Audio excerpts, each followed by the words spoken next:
ویسے تو ایسا نہیں ہے کہ یہ جو ٹرم ہے لیڈر یہ صرف مردوں کے لیے مخصوص ہو، right? I mean it's a neutral term, لیکن پھر بھی ہمیں عموماً اس کے ساتھ ویمن یا فیمیل جیسے پریفکسز کی ضرورت پڑتی ہے. اور اسی طرح یہ صرف لیڈرز کی حد تک محدود نہیں ہے. مطلب میرا خود ویمن ان لا انیشیٹو جو ہے، ہم female lawyers, female doctors, female workers, مطلب اس طرح سے ہمیں پروفیشنز کے ساتھ بھی ہمیں یہی کرنا پڑتا ہے. And even in the case of men we always feel the need to stress on the gender. Like اگر ہم نرسنگ کے پروفیشن کی بات کریں تو ہمیں کہنا پڑتا ہے میل نرس، اور اس لیے ضرورت پڑتی ہے because we need to accentuate and amplify that we are talking about something or someone جو معمول سے ہٹ کے، which is not the norm, which doesn't conform to the general ideas or perceptions about a certain post. So for instance جیسے mechanic بولتے ہیں تو ہمارے ذہن میں مرد کا ہی جو ہے وہ ایک خاکہ آتا ہے. تو اسی طرح کچھ پروفیشنز ہیں اور کچھ عہدے ایسے ہیں جو ہم جینڈر لینس سے دیکھتے ہیں اور پھر انہی سے منسلک کر دیتے ہیں.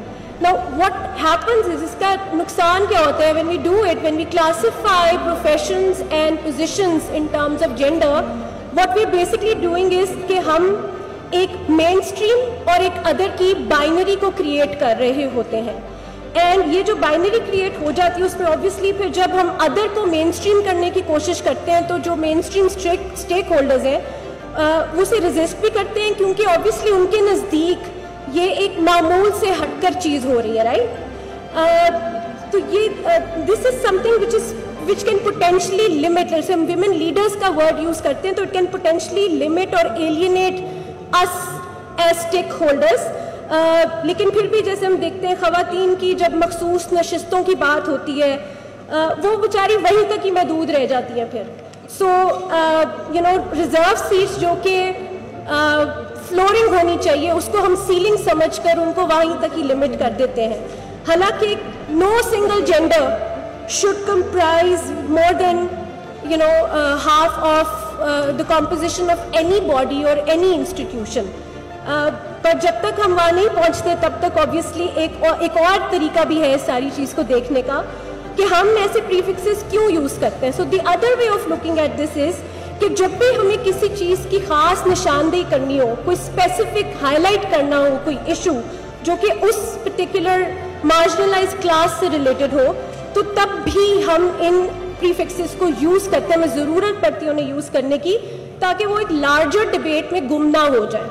اینڈ جیسے ہم نے بلیک لائیوز میٹر کے کانٹیکسٹ میں دیکھا کہ ایسا نہیں ہے کہ صرف بلیک لائیوز میٹر، بٹ اس پہ اسٹریس اس لیے دینا پڑا کیونکہ اس وقت ان سے مسلم ان کے جو class of as a class of persons وہ جو چیلنجز اور ابیوز فیس کر رہے تھے تو اس وقت اس چیز کو ہائی لائٹ کرنا ضروری تھا.